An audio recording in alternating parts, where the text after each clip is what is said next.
पिछले 3 साल से जो पति लगातार विदेश में रहकर पैसा कमा रहा था अपनी पत्नी और बच्चों के लिए, वह एक दिन करवा चौथ वाले दिन अपनी पत्नी को सरप्राइज देने के लिए अपने घर पहुंच जाता है, उसको बिना बताए।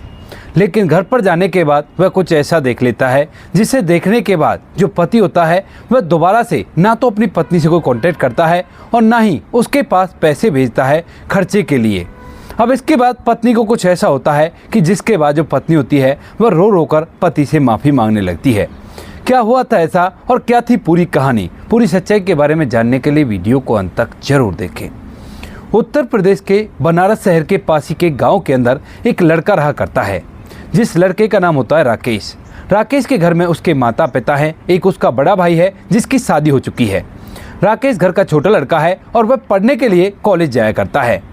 बनारस शहर के कॉलेज में ही वो पढ़ाई किया करता है और वहाँ पर जाकर वह पढ़ाई करता है तो उसी दौरान उसकी मुलाकात एक अर्चना नाम की लड़की से होती है। अर्चना जो कि देखने में काफ़ी ज़्यादा खूबसूरत थी और पढ़ने लिखने में भी ठीक ठाक ही थी। तो यहाँ पर जब राकेश अर्चना को पहली नज़र देखता है तो उसके अंदर कुछ ना कुछ होने लगता है और इसके बाद यहाँ पर जो राकेश होता है वो बार बार अर्चना की तरफ देखने लगता है। इधर जो अर्चना होती है वह भी उसकी तरफ प्रोटेक्टिव हो जाती है और इसके बाद कुछ ही दिनों में उन दोनों के बीच का प्यार कुछ ऐसा उमड़ता है कि यहाँ पर जो राकेश होता है वह अपने घर वालों से कहने लगता है कि मैं तो अर्चना से शादी करूँगा।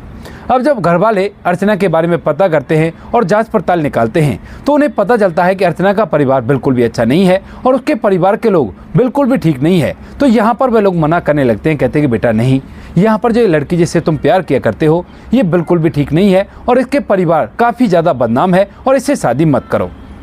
अब इस बात को सुनकर जो राकेश होता है वो कहने लगता है कि जो कुछ भी हुआ था वो उसके परिवार में हुआ था, ना कि उसने कुछ किया था, और वो तो बहुत ही अच्छी लड़की है। क्योंकि यहाँ पर राकेश और अर्चना काफ़ी दिनों से एक दूसरे से मिलजुल रहे थे और वो दोनों एक दूसरे से गहरा प्यार कर चुके थे। तो यहाँ पर जब घर वाले बार बार मना करते हैं तो राकेश अपनी घर वालों की मर्जी के खिलाफ जाकर अर्चना से शादी कर लेता है और उसके साथ शादी करके जब अपने घर लौटता है तो यहाँ पर माता पिता उसे घर के अंदर आने से बिल्कुल से मना कर देते हैं। दरअसल यहाँ पर जब उसके घर वालों ने पता किया था तो यहाँ पर अर्चना की जो माँ होती है उसकी जो माँ की माँ थी यानी कि अर्चना की जो नानी थी उसने कुछ ऐसा कर दिया था जिसकी वजह से यहाँ तक भी उस पर इफेक्ट पड़ रहा था। और अक्सर समाज के अंदर ऐसा हुआ करता है कि अगर नानी कोई गलत काम कर देती है तो उसकी देवती तक को ये सब कुछ सुनना पड़ता है और भुगतना पड़ता है। तो यहाँ पर जब वो ये लोग देखते हैं कि उनका बेटा उसी लड़की से शादी करके आ गया है तो वह लोग उसे घर से निकालने के लिए बोल देते हैं। राकेश पहले तो उनसे रिक्वेस्ट करता है, लेकिन जब घर वाले नहीं मानते तो वह भी घर छोड़ने का फैसला कर लेता है और कहता है कि कोई बात नहीं, तुम लोग अगर एक्सेप्ट नहीं कर रहे तो मैं अपनी ज़िंदगी को आराम से व्यतीत कर लूँगा, मेरे 4 हाथ पाँव है और अपने जीवन को आराम से जी लूँगा। ऐसा कहकर राकेश अपने घर को छोड़कर चला जाता है और शहर के अंदर रहने लगता है। बनारस के अंदर उसने एक किराए का घर लिया था और उसी के अंदर वह अपनी पत्नी को रखने लगता है। अब जो राकेश होता है वह इधर उधर काम किया करता और काम करने से पैसे भी कमा लिया करता है। उन पैसों से वो घर का खर्च चलाया करता और सब कुछ अच्छी तरह से चल रहा था।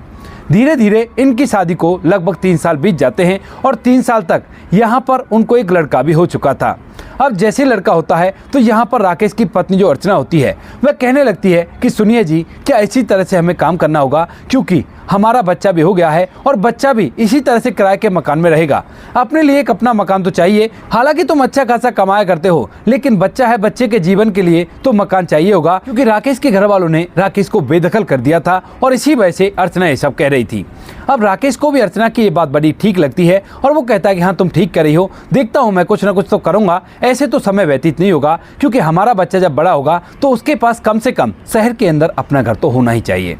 इस बात को सुनकर अर्चना भी कहती है कि ठीक है, कोई ना कोई काम करना, और इसके बाद धीरे धीरे कुछ समय बीतने लगता है।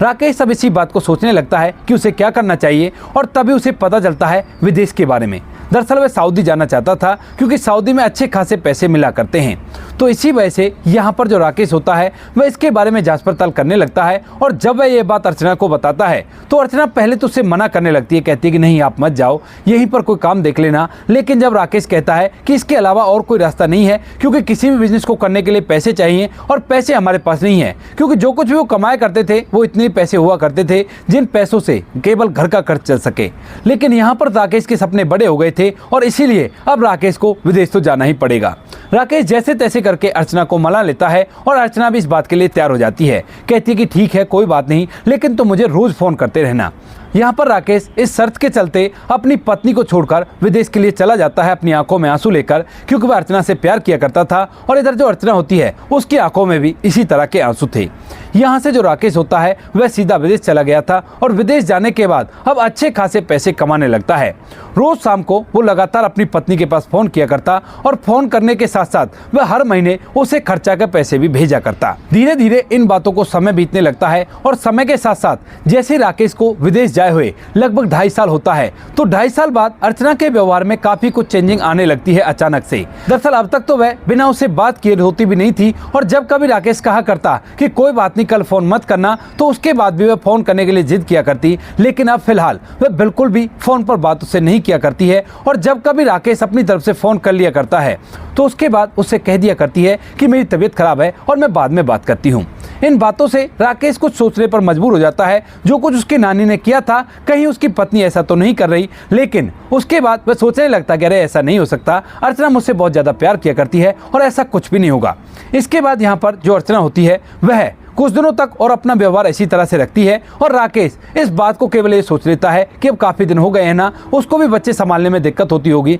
तो इसी वजह से ऐसा कर रही है। ऐसा सोचकर राकेश ऐसे बना रहता है। लेकिन तभी उसी साल का करवा चौथ आ जाता है। जो राकेश होता है वो करवा चौथ की शॉपिंग के लिए उसके अकाउंट में पैसे भी डाल देता है एक्स्ट्रा। कहता है कि अच्छे से शॉपिंग करना और अपने जीवन को आराम से जियो, मैं हूं ना, जब तक मैं हूं कोई भी दिक्कत नहीं है। यहाँ पर जो अर्चना होती है वह इस बात से बड़ी खुश होती है कि उसके पति ने उसको ज़्यादा पैसे दे दिए शॉपिंग करने के लिए। अब इन पैसों को लेकर वह अच्छे से शॉपिंग करती है और शॉपिंग करने के बाद अपने पति को उन सामानों को दिखाती भी है कि ये सामान है, ये मैंने खरीदा है, कैसा लगेगा मेरे पर। और इन बातों को देखकर जो पति राकेश होता है वह बड़ा ही खुश होता है और उसे बताता रहता है कि हाँ ये बहुत अच्छा है और तुम्हारी पसंद काफ़ी ज़्यादा अच्छी है, मुझे भी पसंद आया। यहाँ पर ये बातें चलती रहती हैं और तभी जब करवा चौथ को लगभग 4 दिन बचे हुए थे तो उसी दौरान यहाँ पर राकेश को पता चलता है कि उसकी कंपनी वालों ने उसे विदेश से वापस इंडिया आने के लिए बोला है ताकि उनका कुछ काम यहाँ पर जो पेंडिंग पड़ा हुआ है उसको राकेश के थ्रू करवाया जा सके। दरअसल एक बड़ा अधिकारी कंपनी का जिसे इंडिया में कुछ काम था वह राकेश को अपने साथ लेकर आना चाहता था, क्योंकि यहाँ पर राकेश अच्छी तरह से बोली भाषा को जानता है और यहाँ पर उस काम को करने के बाद वो लोग कुछ दिनों तक इधर उधर घूमने वाले भी थे। अब जैसे राकेश को ये बात पता चलती है तो उसे इस बात की बड़ी खुशी होती है कि अब वह करवा चौथ पर अपनी पत्नी के पास जा पाएगा, क्योंकि यहाँ पर जो वह व्यक्ति था वह दिन के समय में उससे काम करवाने वाला था और रात के समय वो पूरी तरह से फ्री रह सकता था। अब इस बात को सुनकर राकेश बड़ा ही खुश होता है और यहाँ से उस व्यक्ति के साथ चलने के लिए हामी भरता है और सोचता है कि अपनी पत्नी को बता देता हूँ। इसके बाद जब अपनी पत्नी को फोन मिला देता है तो उसके बाद अचानक से उसके दिमाग में कुछ ऐसा होता है कि वह इस बात को उसे नहीं बताता है और सोचता है कि अपनी पत्नी को इस बार सरप्राइज दूंगा और उसके बाद कैजुअली उससे बात करके फोन को रख देता है। यहाँ पर जो राकेश होता है उसके बाद वहां से सीधा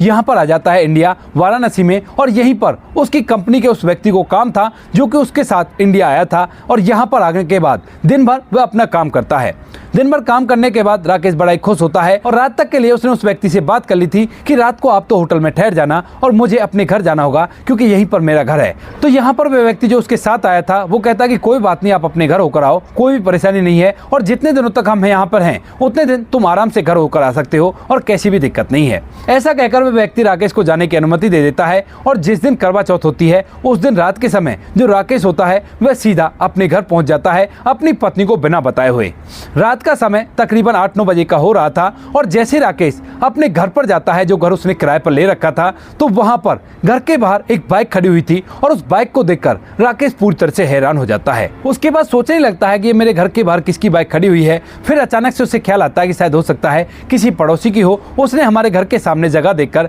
यहाँ पर खड़ी कर दी हो, क्योंकि उसने जो घर ले रखा था उस घर के अंदर सेपरेट आंगन था और उस आंगन के अंदर वो बाइक खड़ी हुई थी। इसके बाद जो राकेश होता है वह घर के अंदर घुसता है चुपके चुपके, क्योंकि उसे तो अपनी पत्नी को सरप्राइज देना था। लेकिन जैसे राकेश आंगन के अंदर जाता है तो उसे मेन गेट खुला हुआ दिखता है और उसे देखकर उसे हैरानी तो होती है, लेकिन फिर वह सोचता है कि चलो काम आसान हो गया, क्योंकि वह सोच रहा था कि अगर दरवाजा बंद मिलेगा तो वो आंगन में छुपकर बैठ जाएगा और जैसे उसकी पत्नी बाहर निकलेगी तो एकदम से उसे सरप्राइज दे देगा। यह सोचते हुए चुपके चुपके दबे कदमों से घर के अंदर जाता है। लेकिन घर के अंदर जाने के बाद जैसे वो हॉल में पहुंचता है तो हॉल के अंदर का नजारा देखकर एकदम से उसकी आंखें फटी के फटी रह जाती हैं। यहाँ पर जो वह नज़ारा देखता है उसे देखने के बाद उसकी आंखों में से आंसू भी छलकने लगते हैं और उसके बाद वह चुपचाप वापस लौट आता है। बाहर आंगन में खड़ा हो जाता है और आंगन में खड़ा होकर बहुत सारी बातें मन ही मन सोचने लगता है। उसके बाद यहाँ पर जो राकेश होता है वह वहाँ से वापस लौटने का फैसला करता है और यहाँ पर आज रुकने का फैसला नहीं करता है। राकेश उस घर से निकल जाता है और वहाँ से सीधा अपने माता पिता के पास जाता है, क्योंकि माता पिता से आज तक उसने कोई भी कांटेक्ट नहीं किया था। और इस बार जैसे वो अपने माता पिता के पास जाता है तो उनसे रो रो कर एक ऐसी बात कहता है जिसे सुनने के बाद माता पिता कहते हैं कि देखा ना, हमने तो कहा था ना कि ऐसी लड़की ऐसी हुआ करती हैं और तुमने तो हमारी बात मानी नहीं थी। इसके बाद राकेश रो रो कर कहता है कि हाँ माँ, तुम सही कह रही थी और मुझे ऐसा बिल्कुल भी नहीं करना चाहिए था। इसके बाद यहाँ पर जो राकेश के घर वाले होते हैं वो काफ़ी देर तक तो उसे धमकाते हैं, लेकिन जब बेटे की आंखों में आंसू देखते हैं तो वह भी उसे अपना लेते हैं और कहते हैं कि कोई बात नहीं, तू जो भी है उसे रहने दे और तू हमारे पास रहे, कोई भी परेशानी नहीं है। इसके बाद यहाँ पर जो राकेश होता है वो कहता है कि कोई बात नहीं, मुझे आपके पास भी नहीं रहना, मैं तो विदेश में काम किया करता हूँ और वहाँ से अच्छे खासे पैसे कमा रहा हूँ, लेकिन आज के बाद मैं अपनी पत्नी से कोई भी कॉन्टैक्ट नहीं रखूँगा, क्योंकि उसने मेरे साथ धोखा किया है और उसे ऐसा बिल्कुल भी नहीं करना चाहिए था। इसके बाद यहाँ पर जो राकेश होता है वह अपने घर वालों से पूरी रात भर बातें करता है और रात भर बातें करने के बाद उसे एक तसल्ली आ जाती है और अपनी पत्नी पर एक अजीब सा गुस्सा आने लगता है। वह सोचता है कि जिसे मैंने इतना प्यार किया, जिसके लिए मैं विदेश में जाकर पैसा कमा रहा हूँ और उसके खर्चे के लिए पैसे भेजा करता हूँ, वो मेरे साथ ऐसा करेगी ये मैंने सोचा भी नहीं था। इसके बाद यहाँ पर राकेश दोबारा से दुबई में जाकर पैसा कमाने लगता है, लेकिन उसके बाद अपनी पत्नी से कोई भी कॉन्टैक्ट नहीं करता है। लगभग 15 दिन इन बातों को ऐसे बीत जाते हैं और 15 दिन बाद जो पत्नी होती है वो अपनी तरफ से अपने पति को फोन करती है, क्योंकि उसे लग रहा था कि कहीं ऐसा तो नहीं उसको कुछ हो गया हो और साथ में घर का राशन भी खत्म हो रहा था, तो अब उसे पैसे चाहिए थे और पैसों के लिए वो अपने पति के पास फोन करती है। लेकिन जब वो अपने पति के पास फोन करती है तो स्टार्टिंग में वह बिल्कुल भी फोन नहीं उठाता है और उसके बाद जब पत्नी बार बार फोन करने लगती है उसे घबराहट होने लगती है कि कुछ हो तो नहीं गया। तो उसके बाद यहाँ पर जो पति होता है वो उस फोन को ब्लैकलिस्ट कर देता है और बिल्कुल भी फोन नहीं मिल पाता है। यहाँ पर जो अर्चना होती है उसके बाद काफी ज्यादा परेशान होती है और परेशानी के चलते वह किसी और के नंबर से अब राकेश के पास फोन कर देती है और इस बार जो राकेश होता है वह फोन उठा लेता है। जैसे राकेश फोन उठाकर हेलो कहता है तो उसके बाद अर्चना एकदम से कहने लगती है कि राकेश क्या हुआ, तुम फोन क्यों नहीं उठा रहे हो मेरा, और तुमने मेरा नंबर ब्लैकलिस्ट में भी डाल रखा है। अब इस बात को सुनकर यहाँ पर जो राकेश होता है वो कहता है कि अब तुम मुझसे फोन करने के लायक ही नहीं बची हो तो तुम्हारा फोन उठाकर क्या फायदा।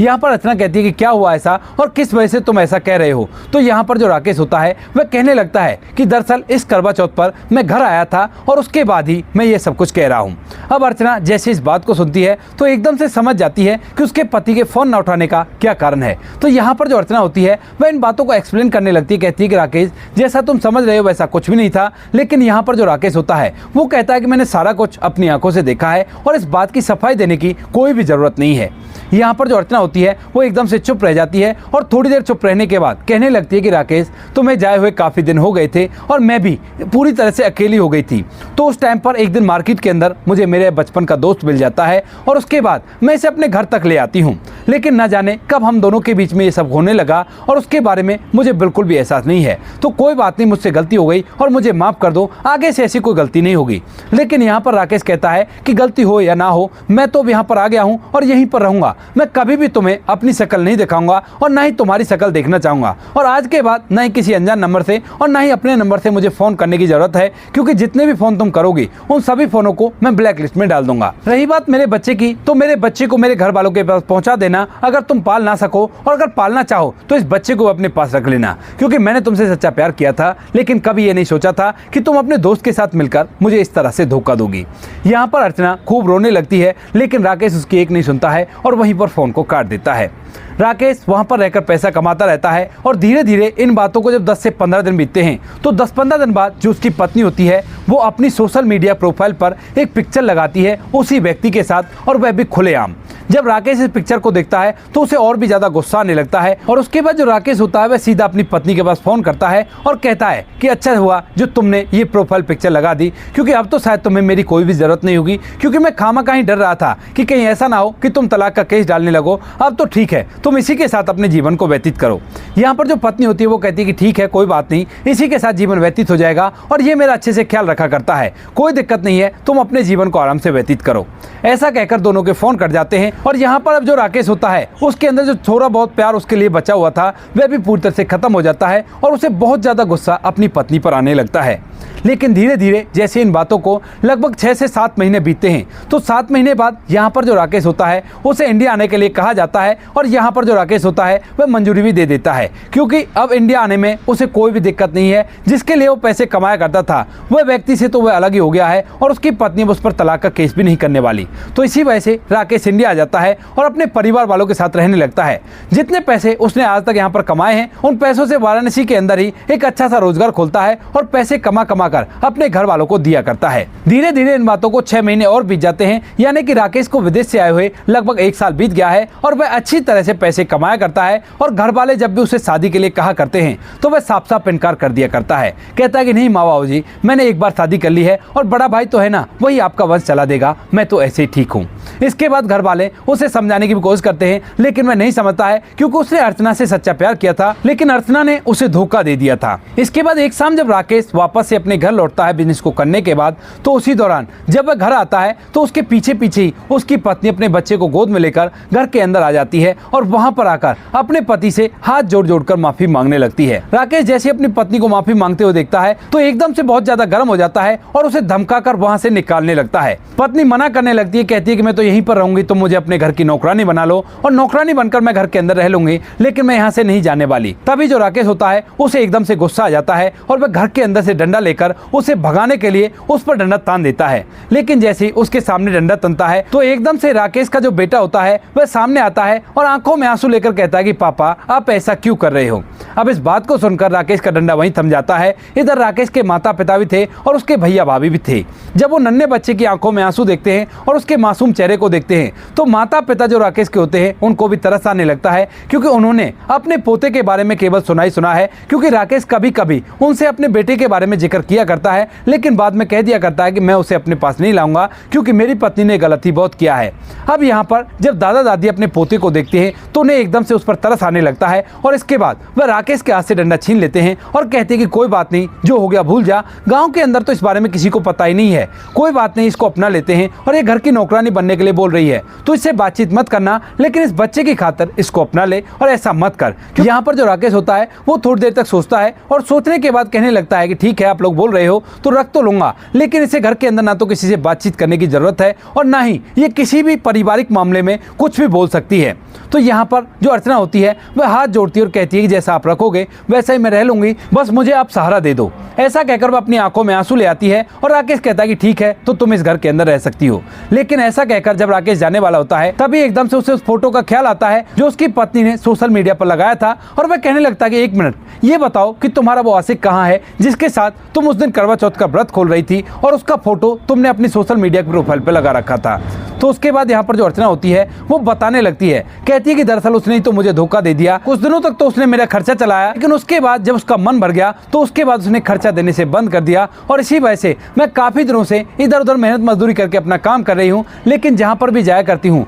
लोग मेरा गलत फायदा उठाना चाहते हैं और ये बात मुझे बिल्कुल भी बर्दाश्त नहीं है। इसी वजह से मैं आपके पास आई हूँ कि आप अपने घर में नौकरानी का दर्जा देकर रख लो और केवल 2 रोटियां दे देना, वही काफी रहेगा। ऐसा कहते हुए वह फूट फूट कर रोने लगती है। तो राकेश कहता है कि ठीक है, नौकरानी की तरह इस घर के अंदर तुम रह सकती हो, वो भी केवल इस बच्चे की वजह से। अगर ये मेरा बच्चा तुम्हारे पास नहीं होता तो उसके बाद मैं तुम्हें बिल्कुल भी यहाँ पर नहीं रखता। ऐसा कहकर राकेश घर से चला जाता है और यहाँ पर राकेश के माता पिता उसे घर का काम समझाने लगते हैं। आज तक भी जो अर्चना है वो घर के अंदर नौकरानी का काम किया करती है और बच्चा खूब बड़ा हो गया है, लेकिन बच्चे पर तो प्यार आ गया है लेकिन उसके ऊपर कोई भी प्यार नहीं है। वो तो जिल्लत भरी जिंदगी जिया करती है, कभी भी किसी मैटर के अंदर उसे बोलने नहीं दिया जाया करता और ना ही कभी उसके लिए नए कपड़े या नए सामान लाए जाया करते हैं। तो दोस्तों ये थी कहानी अर्चना की, जिस अर्चना ने खुद अपने हाथों से ही अपनी जिंदगी को पूरी तरह से खराब कर लिया। आप क्या कहना चाहते हो अर्चना के बारे में, आप क्या कहना चाहते हो राकेश के बारे में? आपकी जो भी राय कमेंट सेक्शन में लिख सकते हो, लोगों के साथ शेयर कर सकते हो। वीडियो अगर अच्छी लगी तो वीडियो को लाइक और चैनल को सब्सक्राइब जरूर करें